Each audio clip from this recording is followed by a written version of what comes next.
문화라든가 기도라든가 법회라든가 이렇게 다양하게 돌아가는 사찰이 많지 않습니다.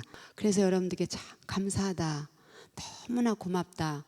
그 한 분 한 분이 부처님께 향하는 그 정성을 담아서 지심정리의 공양하는데 제가 너무나 힐링이 되는 거예요. 지심정리의 공양을 다 아시지만 혹시라도 한 분이라도 모를까 봐 제가 설명을 해드리면, 지자가 이르를 지자도 되지만 지극할 지자가 됩니다. 지심, 지극한 마음을 담아서 정리에 이마정자, 예돈예자 이마를 딱 붙여서, 그러니까 어른 드세요, 이거 드세요 라고 하는 경망스럽잖아요. 어른 드십시오 라고 하는 건 공경스럽잖아. 어른 차린 것도 없지만 많이 드십시오 하는 공경스럽잖아. 그래서 연불에 리듬이 있는 거예요.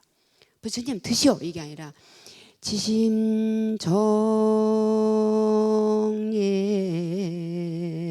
공양 이렇게 하는 거예요. 그러면 거기서부터 삼계 대도사, 지옥아기 축생에 태로 태어나거나 알로 태어나거나 습으로 태어나거나 변화로 태어나는 모든 생명체의 스승이신 나의 본사, 나의 본로 스승이신 서가모니 부처님께 이 공양을 올려옵니다 라고 하는 거예요. 거기서부터 해서 쫙하니 어디까지, 모든 승복까지 시방 3세의 공간에, 어떤 공간에, 동서남북 감방 상하 어떤 공간이든지 시방 3세 과거 현재 미래 어떤 때 어떤 공간에 계시던 모든 수행자 승부에게도 이 공양을 올립니다 라고 하는 그 연불이 여러분들이 지심정리에 공양하는 연불이에요. 그 소리가 너무나 힐링이 되는 거예요. 그래서 감사하다는 말씀을 드리고, 저에 대한 걸 몇 번을 해요. 49제 때도 하고 전도제 때도 하고 기제 때도 하는데, 또한 이 죽음에 대한 거는 한 분이지만, 그분의 목숨이 한 분이지만 본인한테는 전부고 우리에게 전부잖아요. 그걸 말씀을 드리고 싶어 하는 거예요. 용어에 대해서 어떤 때는 보채라 하고 어떤 때는 복이라 하고 어떤 때는 영가라 하고 이렇게 징호를 붙여요. 그래서 보채라 할 때는 여기에 보면 보배스러울 보채에다가 몸채자, 여러분들은 보배스러운 몸을 갖고 있는 아주 귀한 분입니다라는 용어예요. 그래 행효자는 여러분 다 알다시피 살아있을 때 효를 행하던 아들, 효행을 하는 며느리 이런 소리죠. 복이라 소리는 엎드릴 복자, 행할 이자, 행할 행자를 안 쓰고 행할 이자를 쓰는 건 자리 이자예요. 자리 이자. 그래서 뭐냐면 내가 부모 앞에 부처님 앞에 엎드려서, 왜 엎드려? 효행을 못한 죄송함으로. 내가 살아있을 때나 어쩔 때나 부모만큼 자식한테, 부모가 자식한테 한 만큼 죽었다 깨나도 못해요. 부처님이 그러셨거든요. 수미산 부처님, 부모를 어깨에다가 안고 부모를 어깨에다 이고 수미산을 수없이 돌아도 부처님 은혜를 못 부모 은혜를 못 갚는다 했어요.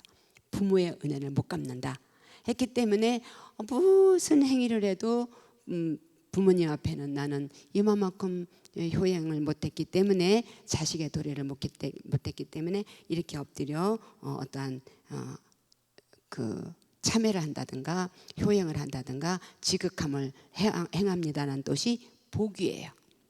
그리고 나서 이제 돌아가신 분은 영가라 하잖아. 영가, 시인이라고 안 해. 이 사회에서는 무슨 지망을 쓸 때 무슨 현공, 시인이 이렇게 쓰거든요. 그럴 때 시인을 쓸 때 귀신 신자에다가 자리 위자를 쓰거든요. 보기같이.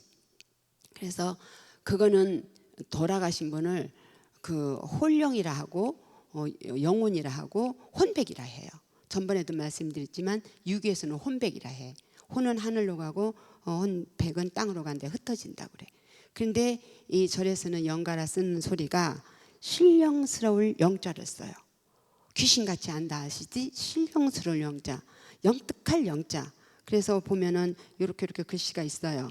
그래서 그 신령 알기를 너무나 영롱하게 안다, 영특하게 안다. 그럼 우리 로또 좀 가르쳐주지.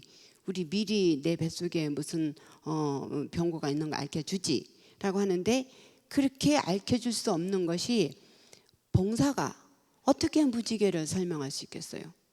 내가 귀가 안 들리는데 어떻게 클래식 음악을 들은 그걸 얘기할 수 있겠어요? 내가 보고 들었는데 이 농인이 어떻게 말할 수가 없어요. 말할 수가 있겠어요. 그와 같은 상태가 돌아가신 분이에요. 돌아가신 분이 알기는 귀신같이 아는데 이 기관이 없기 때문에, 의사소통할 수 있는 이 몸이 없기 때문에 답답하기가, 소가 멍에를 써서 자유스럽지 못한 것 같다 해서 멍에가자를 써요. 그래서 그 멍에의 답답한 멍에를 벗겨주거나, 살아있을 때에 그 아주 기운이라는 게 있어요. 습기, 기운, 업식, 그 영혼, 영성, 이런 칭호가 보이지 않는 우리 생명력이잖아요. 그것에 빛을, 부처님의 연불과 진원으로 빛을 줄 수 있고, 그분의 그 세상에 살면서 모든 감정의 무거운 어두운 기운들을 청정하게 정화시켜주는 작업이 연불 공덕입니다. 그러면 우리 돌아가신 분들이 한 번 듣고 그거를 오 그렇구나, 내가 어두운데 가지 말아야지 하기가 어려운 거예요. 왜? 몇십 년 동안 죽는다는 연습도 안 했고, 내가 간다는 준비도 안 했고, 우리가 살면서 마음을 맑히는 연습도 안 했고, 내가 베풀어야 되겠다는 복도 짓는 것에 익숙지 않아. 그래서 너무나 그 영혼들이 거칠고 어둡고 무겁고 사나워. 그래서 그걸 계속 해주는 것이 칠칠제예요. 칠칠제를 또 해주고 또 해주고 또 해주고, 또 백중 때 올려주고 또 기제 때 해주고, 계속 해주는 거예요. 그래서 칭호가 영가라고 칭해요. 그 세 가지를 말씀해 드렸고, 그러면 제사에 대해 간단하게 말씀드리면, 지금의 여러분들이나 나나 여러분들의 지금의 나를 봐야 됩니다. 지금의 내가 오늘 이 시간에 무슨 생각을 하며, 무슨 행동을 하며, 무슨 언어를 하며, 무슨 관계를 맺는가에 따라서 금방 저쪽에 입장이 되는 거예요. 그래서 뭐냐면, 우리도 우리 삶이라는 것이 관계 속에서는 이합집산을 하면서 흥망성쇠가 있잖아. 흥망성쇠. 또 내 감정에서는 희비고락이 있잖아요. 근데 부처님께서는 모든 흥망성쇠나 희비고락이나 이합집산이나 이 육신이나 모든 관계나 생로병사가 있다 했어요. 뭐나 형성이 되면 유지가 됐다, 그게 멸해진다 라고 했어요. 그러면은 우리가 금방 오잖아요. 내 영혼을 내가, 내 삶을 내가, 내 업식과 내 생명력은 내가, 이걸 공부를 해야 되는 거예요. 그래서 뭐냐면 영혼도 근수가 있고, 영혼도 상하가 있고, 영혼도 뭔가가 퀄리티가 있거나 작업할 수 있다는 거예요. 근데 무슨 기운이 있는가 하면 촉식과 청식과 흠식을 한다는 거예요. 왜? 저희들이 변식진을 하니까. 또 그분에게 다시 여기에 초청해서, 몸은 없지만 기운을 초청해서, 그래서 차려놓는 거고, 또 우리 불교식은 잔 따르고 이런 것도 잔이 아니라 차입니다. 차. 왜 절에서는 그럼 술도 안 올리고 고기도 안 올려요? 우리 부모가 얼마나 좋아했던 고기하고 술인데, 라고 하는데 이유가 있어요. 또 술을 올리면 산 사람 살아있을 때도 술 먹은 사람 취급을 안 했는데, 정신없는데, 어디로 갈지도 모르는데, 이 죽고 나면 영혼들이 얼마나 헤매는지 어른 스님들의 말씀에 의하면, 춥고 어둡고 배고프고 모든 사람들은 집으로 향하고 내려오는데, 자기는 정처 없이 춥고 배고프고 갈 곳이 없는 산으로 혼자서 가는 것보다 몇백 배 힘들다고 그랬어요. 헤매는 게. 그런 분에게 술을 올리면 그때도 정신이 없잖아요. 그래서 술을 안 올려요. 술 고기를. 그리고 뭐를 올리는가, 절에서는 극락세계를 장엄해야 되니까 꽃을 올려요. 꽃. 그래서 연꽃을 올려놓는 거예요. 극락세계 생화는 무거워서 못 들고 간대요. 그래서 꽃을 올리고, 그리고 극락세계에 밝음을 해주기 위해서 등을 올려요. 촛불을 올리잖아요. 그리고 극락세계에 그 도량이 향기로라고 향 올리잖아요. 그리고 본인에게 갈증과 그 도량을 청정하게 하는 차를 올려요. 그렇게 올리고 나서 뭐 하는가? 그분에게 당신의 살았던 것은 한순간입니다. 얼마만큼 한순간? 그 유고한 시간 속에 점 하나 찍는 것이 지나지 않습니다. 일생이. 또한 당신이 살았다라는 것은, 이 육신과 관계를 맺었다는 것은 청정한 하늘에 몰록 흰구름 한 조각이 피어났다가 서로 어울려서 좀 머물렀다가 흩어지는 것과 같습니다. 그러니 살았던 그런 애연심과 집착심과 후회와 억울함과 슬픔과 모든 미련심을 다 떨치십시오 라고 하는 연부를 해드리는 거예요.